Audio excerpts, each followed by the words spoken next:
பற்றினேன் உன் பாதத்தை வெற்றி தரும் திருச்செந்தூர் விளவா நீயே துணை. அற்புத கீர்த்தி வேண்டின் ஆனந்த வாழ்க்கை வேண்டின் நற்பொருள் கொள்தல் வேண்டின் நலமெல்லாம் பெருக வேண்டின் கற்பகமூர்த்தி தெய்வ களஞ்சிய திருக்கை சென்று பொற்பாதம் பிடிந்து பாரிற்போய் இல்லை கண்ட உண்மை. நம் ஜோதிட சொந்தங்கள் அனைவருக்கும் வணக்கம். இது ஸ்ரீ செந்தூரா ஜோதிடம். வாழிய நலம் வாழ்க வளமுடன் வளர்க்க நிறைவுடன். நம்ம ஸ்ரீ செந்தூரா ஜோதிடம் யூடியூப் சேனலில் தினமொரு தகவல்கள், ஆன்மீக தகவல்கள், ஜோதிடம் சம்மந்தப்பட்ட பதிவுகள், ஜாதக அலசல்கள் அப்படின்னு நிறைய விஷயங்கள் பார்த்துட்டு வரோம். அந்த வகையில் இன்றைக்கி பார்க்க போகிறதும் ஒரு ஜாதக அலசல் தான். ஏன்னா அந்த காலத்தில் ஒரு பாட்டு இருக்கும் இல்லைங்களா, ஆசையே அலை போலே நாம் எல்லாம் மதன் மேலே அப்படிங்கிற மாதிரி தான் இந்த ஜாதகர். கிட்டத்தட்ட ஆண் ஜாதகர் 51 வயது ஆகிடுச்சு. இவர் வாழ்க்கையில் என்னென்ன மாதிரி சம்பவங்கள் நடந்திருக்கு, அதை எப்படி கடந்து வந்திருக்கிறார் நம்ம பார்ப்போம். இப்போ ஜாதகம் ஸ்க்ரீனில் வருது பாருங்கள்.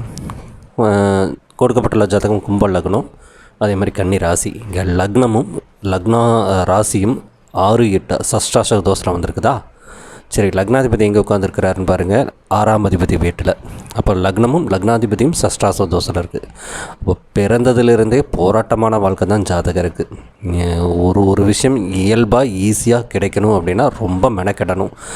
மற்றவங்களுக்கெல்லாம் ஈஸியாக கிடைக்கிற விஷயம் இவருக்கு மெனக்கெட்டு தான் கிடச்சிட்ருக்கு எல்லாமே. அதுவும் கும்பலக்ன ஜாதகத்துக்கு சந்திரன் ஒரு நல்லதை செய்வார்னு எதிர்பார்க்க முடியாது. அவர் அமாவாசை முடிச்சுட்டு அப்போ தான் வெளியில் வர சந்திரன். சூரியனுக்கு 3ஆம் இடத்துல தான் இருக்கிறார். அவர் வீட்டில் சூரியன் ஒரு ஒளி கிரகம், 2 ஒளி கிரகங்கள் 6-8 மறைஞ்சிருக்கு. அப்படிங்கும்போதே இவர் வாழ்க்கை எவ்வளோ கடினமானது இருந்திருக்கும் அப்படின்னு யோசனை பண்ணி பாருங்கள்.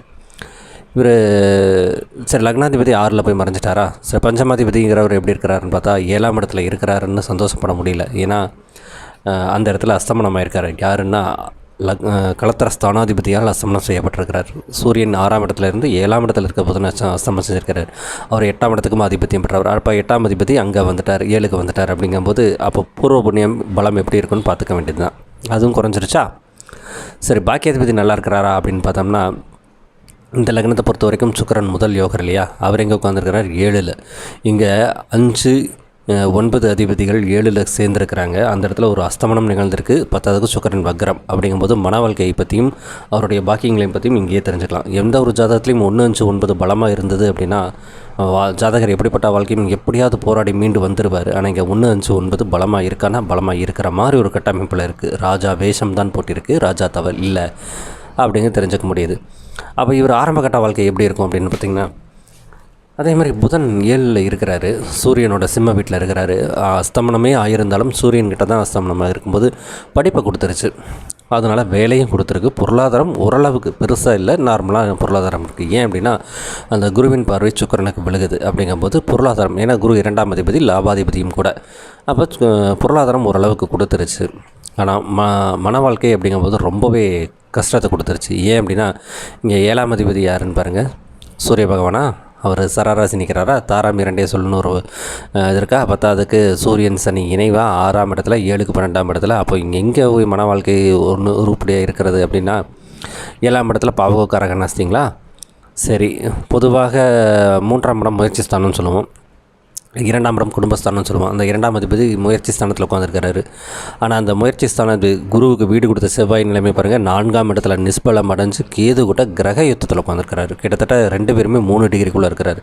கேது தான் இங்கே டாமினேட் ஆகும். நம்ம ஒரு பழமொழி ஜோதிடத்தில் இருக்குது, சசிவித்ராகு குஜவித் கேது அப்படின்னு. அப்போ கேதுவை போல் செயல்படக்கூடிய செவ்வாய் கேது உடனே இணைஞ்சு கேதுவாகவே மாறி நிற்கிறார். அப்போ 2 கேதுக்கள் அப்படின்னு எடுத்துக்கலாமா. 4ஆம் இடத்துல, 4ஆம் இடம் செவ்வாய் நிஸ்பலமா. அப்போ வீடு, வாசல், வண்டி, வாகனம், சொத்து, சுகம், தாயார் எல்லாமே எகென்ஸ்டாக போச்சா. அப்போ ஜாதகருக்கு எங்கே நிம்மதிங்கிறது இல்லை, சுகமும் இல்லை. அந்த கேதுவும் தனது 3ஆம் பார்வையாக 11ஆம் பார்வையாக சனியை பார்த்துட்றாருங்களா. அப்போ எங்கே போய் இருக்கிறது அப்படிங்கிற அமைப்பு. 2 ஒளிகிரகங்கள் 6-8 மறைஞ்சிடுச்சு. 4ஆம் இடத்துல 2 கேது, இருள் சந்திரனானவர் இன்னொரு சனி பகவான். அப்போ 2 சனின்னு எடுத்துக்கிட்டால் ஜாதகர் எப்படி தான் வாழ்கிறது அப்படின்னு பாருங்கள். வாழ்வதற்கான வழியே கொடுக்கல. சூரியன் இவர் பிறந்தபோது சூரிய மகாதேசம் 1 வருஷம் 3 மாதம். அதற்கப்புறம் 10 வருஷம் சந்திர மகாதேச. சந்திரன் ருண சத்துரு சன்னாதிபதி 8ஆம் அதிபதி இடத்துல இருந்து.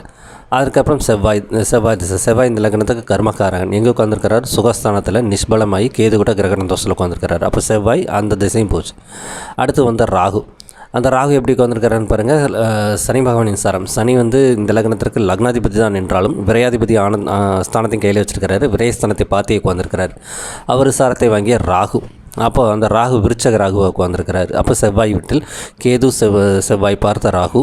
அப்படிங்கும்போது அந்த ராகு திசையும் இவருக்கு திருமணத்தை கொடுத்து, திருமண வாழ்க்கை பிரிவினை கொடுத்து, சட்ட சிக்கலை கொடுத்து, அம்மாட்டிருந்து பிரித்து எதுவுமே இல்லாமல் ஓட்டாண்டைக்கி விட்டுருச்சு அப்படின்னு எடுத்துக்க வேண்டியது இருக்குது. சரி, இப்போ நடக்கிற குரு திசையாவது இவருக்கு நல்லதை பண்ணுமா அப்படின்னு பார்த்தா, குரு லாபாதிபதி அப்படின்னு எடுத்துக்கிட்டாலும் லாபஸ்தானத்தை பார்த்து இருக்கிறாரு அப்படின்னு கேட்டிங்கன்னா, அதனால தான் வண்டி ஓடிட்டுருக்கு. ஆனால் அது சூசகமாக பார்க்கும்போது அந்த குருவும் கேதுவின் சாரத்தை வாங்கி உட்காந்துருக்கிறார். அந்த கேதுவின் சாரத்தை வாங்கி 3ஆம் இடத்துல உட்காரும்போது அதே மாதிரி இப்போ தொழில் ஸ்தானத்தில் ராகு உட்காந்துருக்கார். 10ல் ஒரு பாவி இருப்பது சிறப்பு தான். நம்ம இந்த 10ஆம் அதிபதி எப்படி இருக்காருன்னு பார்த்தோன்னா, அவர் கேதுகிட்ட சிக்கியிருக்கிறாரா. அப்போது போகிற வேலையில் பிரச்சனை, அங்கே சரி இவரே சொந்தமாக தொழில் சொன்னால் அதில் கொடுத்த காசு வெளியில் வர்றதில்ல, இருக்கிற வீட்டை விற்று பூர்வீகத்தை விற்று கடனை கட்டி இப்போ ஒரு யாரும் இல்லாத தனிமரமாக ஆசையே அலைமூலை நாமெல்லாம் அதன் மேலேங்கிற மாதிரி தத்தளிச்சிட்ருக்கிறார் இந்த ஜாதகர். அப்போ இந்த ஜாதகருக்கான வாழவுக்கு வழி அப்படின்னு பார்த்தா, விதி மதி கதின்னு 3 விஷயங்கள் சொல்லுவோம். விதி இப்படி ஆயிடுச்சு. மதி அவர் பொதுவாகவே கன்னி வீடு, சந்திரன் புதன் சந்திரன் இணைவு நம்ம பொதுவாக பேசியிருக்கோம் நிறையா வீடியோவில். அப்போ அந்த விதி மதியும் அவுட் ஆயிடுச்சு. கதி அவர் 6ஆம் இடத்துல போய் உட்காந்துருக்கிறாரு, அவரையும் வழிமுடியல. அப்போ இவர் எப்படி தான் வாழ்வது அப்படின்னா, ஆசைகள் எல்லாம் குறைத்து கொண்டு, ஏன்னா இந்த குரு திசை நடத்துகிறாரு. என்னதான் குரு நல்லவர் என்றாலும் வாங்கிய சாரத்தினால் அவர் இருக்கிற இருப்புக்கும் தன்னுடைய பாவகத்தையும் வாங்கிய சாரத்தின் பலனை கொடுப்பார். அப்படிங்கும்போது அந்த குரு கேதுவின் சாரத்தை வாங்கியிருப்பதனால் ஆன்மீக ரீதியாக இவர் செல்ல தான் இவர் வாழ்க்கை மன நிம்மதியாவது கிடைக்கும். பொருள் சேர்க்கையோ இல்லை இனி அடுத்த கட்ட வாழ்க்கையோ அப்படின்லாம் போனார் அப்படின்னா ஜாதகருக்கு நிம்மதிங்கிறது சுத்தமாக இருக்காது. ஆல்ரெடி உடல் ரீதியாக நிறையா பிரச்சனைகள் வந்துச்சு. 50 வயதை தாண்டி விட்டார் இல்லைங்களா. இந்த மாதிரியான பிரச்சனைகள்லாம் இந்த ஜாதகத்துக்கு வந்துக்கிட்டு தான் இருக்குது. அப்போ இவர் எப்படி தான் வாழ்கிறது அப்படின்னா, இறைவன் பாதத்தை சரணாகதி அடைவது மட்டும்தான் இவருக்கு ஒரே வழியாக என் பார்வைக்கு தெரிந்தது. இந்த ஜாதகம் நேரடியாக எனக்கு வந்த ஜாதகம் இல்லை, நண்பர்களுக்கு வந்த ஜாதகம். ஸோ அது பார்க்கும்போது கொஞ்சம் இம்ப்ரெசிவாக இருந்தது. என்னென்னா படிப்பினைக்கு ஏற்ற ஜாதகம். நமக்கு படிப்பினை அந்த ஜாதகருக்கு நரக வேதனைங்கிறது தெரியும். இருந்தாலும் அதை கற்றுக்கணும் பார்த்துக்கணும் அப்படிங்கிறவங்களுக்காக நான் இந்த பதிவை போட்டிருந்தேங்க. இது வரைக்கும் சப்ஸ்கிரைப் செய்த அனைத்து நல்ல உள்ளங்களுக்கும் நன்றி. இனி செய்யப்போகும் அனைத்து நல்ல உள்ளங்களுக்கும் நன்றி. அதாவது ஒரு வாய்ப்பு தான் வாழ்க்கையை மாற்றும். அந்த வாய்ப்பு அந்த அனைவருக்கும் மனமார்ந்த நன்றி. நான் பேசின வார்த்தைகள் வேணாம் இத்தொடர் முடிஞ்சுக்கலாம். ஆனால் என் நன்றிகள் என்றும் தொடரும். நன்றி, வணக்கம். இது ஸ்ரீ செந்தூரா ஜோதிடம். நம்ம யூடியூப் சேனலுக்கு சப்ஸ்கிரைப் பண்ணுங்கள், லைக் பண்ணுங்கள், கமெண்ட் பண்ணுங்கள். வேறு ஏதும் சந்தேகம் இருந்தால் கேளுங்க. சந்தர்ப்பம் கிடைக்கும்போது, நேரம் கிடைக்கும்போது உங்களுக்கான பதிவுகளை தருகிறேன். நன்றி, வணக்கம், வாழ்க வளமுடன். இது ஸ்ரீ செந்தூரா ஜோதிடம்.